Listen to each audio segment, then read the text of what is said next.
ராஜரீகம், அதாவது ஆளுகையில் இருக்கிற தலைமைத்துவத்தில் ஒரு பொறுப்பில் இருக்கிற ஒரு நபர் எப்படி இருக்கணும்? அந்த நபர் நல்ல மனிதராக இருந்து நீதியும் நியாயமும் செய்து அநீதியெல்லாம் செய்யாமல் இருந்தால் அவருக்கு கீழே உள்ள மக்கள் நன்றாக இருப்பாங்க. ஆனால் அதுவே அந்த ரொம்ப கொடூரமான ஒரு நபராக இருந்து தனக்கு கீழே உள்ள மக்களை, உனக்கெல்லாம் இவ்வளோ பெரிய லைஃபா, உனக்கெல்லாம் இவ்வளோ பெரிய படிப்பா, உனக்கெல்லாம் இந்த வேலையே இருக்கக்கூடாது, உனக்கெல்லாம் இந்த லைஃபே இருக்கக்கூடாதுன்னு சொல்லிட்டு கீழே உள்ள மக்களை, தன்னுடைய பொறுப்புக்கு கீழே உள்ள மக்களை அநீதியாய் நடத்தி அநியாயமாய் துன்பப்படுத்தினா அந்த மக்கள் அங்கே இருக்க மாட்டாங்க, பக்கத்து இடத்துக்கு ஓடி போயிடுவாங்க. இன்னும் ஒரு சில இடத்துல ஊழியத்தில் செய்கிற தலைமைத்துவத்தில் இருக்கிற நபர்களே இதை செய்வாங்க, கிறிஸ்தவர்களாக இருக்கிற நபர்களே இதை செய்வாங்க.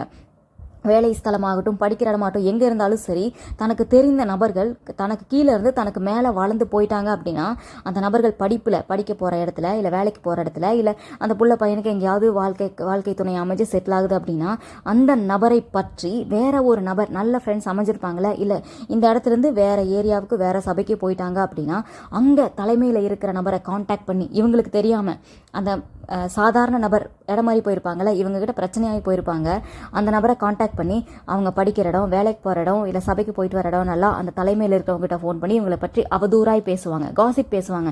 உங்ககிட்ட யாராவது அந்த மாதிரி உங்கள் சபைக்கு வந்திருக்கிற நபரை பற்றி தவறாய் பேசினா முதல்ல அந்த பாஸ்டர்கிட்ட கேளுங்க, எப்போ நடந்துச்சு, இதை பற்றி எத்தனை பேர்கிட்ட சொல்லியிருக்கேன்னு கேளுங்க. தனக்கு கீழே உள்ள ஒரு நபர் புதிதாக வந்திருக்காங்க அப்படின்னா அவங்கள பற்றின ஒரு புரிதல் இருக்காது. நீங்களும் தலைமையில் தானே இருக்கீங்க, கேட்டு பாருங்கள். அந்த காசிப் அதோட கட் பண்ண பாருங்க. ஒருவேளை அவர் தவறு செய்திருந்தாலும் அது 1% இருக்கலாம். அந்த பேசுகிற நபர் அந்த சாதாரண நபர் மேலே இருக்கிற பொறாமையினால அவங்க வளர்ச்சி பிடிக்காம அவதூறாய் பேசி அவங்கள மட்டம் தட்டி இருக்கலாம், அவங்க வாழ்க்கையை கெடுக்க நினைத்திருக்கலாம், அவங்க வாழ்க்கையை அமைய விடாமல் பண்ணியிருக்கலாம். அவன் பாவம் பண்ணிட்டு இருக்கான், அவங்க காசிப் பேசுகிறான், பாவம் பண்ணுறாங்க. நம்ம அதை கேட்டு அந்த சாதாரண நபரை தவறாக நினைக்கிறதுனால நம்மளும் அந்த பாவத்துக்கு உடந்தையாக போக வேண்டாம். அதோட கட் பண்ணி விடணும். அப்படின்னா அந்த மக்கள் புதிய நபரை கூப்பிட்டு உன்னை பற்றி இந்த தலைமையில் இருக்கிறவங்க இப்படி பேசுகிறாங்கப்பான்னு சொல்லி நேருக்கு நேராக சொல்லிடுங்க. அந்த காசிப் அதோட முடிச்சு விட்டுறலாம்.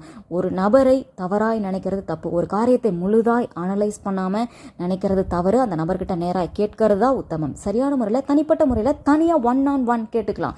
அதை 4 பேர் இருக்கும்போது கூப்பிட்டு அவங்களை அவமானப்படுத்தணும்னு அவசியம் இல்லை. அது என்ன குற்றமாக வேணாலும் இருக்கட்டுமே, யார் தான் தப்பு பண்ணல, எல்லாரும் பண்ணுறது தானே, அதை ஏன் காசிப் பேசணும்? முன்னாடி அப்போ வாழவே விடாமல் பண்ணுவாங்க. அந்த ஆளுகை, அந்த பொறுப்புன்னு ஒன்று கையில் வந்துட்டான், அந்த தலைமைத்துவத்தை தவறாக யூஸ் பண்ணி தனக்கு கீழே இருந்த நபர்களை இப்படி வாழவே விடாமல் பண்ண எவ்வளவோ தலைமை பொறுப்பில் இருந்தவங்க, அந்த மாதிரி உத்தமமான வேலையை பண்ணுறோம்னு நினச்சி பண்ணுறவங்க எவ்வளோ பேர் இருக்காங்க. நீங்கள் அப்படி பண்ணாதீங்க. இது வரைக்கும் உங்களுக்கு அப்படி நடந்திருந்தால் இது முதல் கர்த்தர் உங்களை ஆளுகை செய்வார். அவர் ராஜரீகம் பண்ணுகிறார். இதுக்கப்புறம் இந்த மாதிரி ஃபாலோ பண்ணிட்டு உங்கள் வாழ்க்கையை அழிக்கிற நபர்கள் இனி இருக்க மாட்டாங்க. கர்த்தர் அவர்களை அதட்டி அடக்குவார். கர்த்தர் ராஜரீகம் பண்ணுகிறார். இனி நீங்கள் சுபிட்சமாக வாழ போகிறீங்க.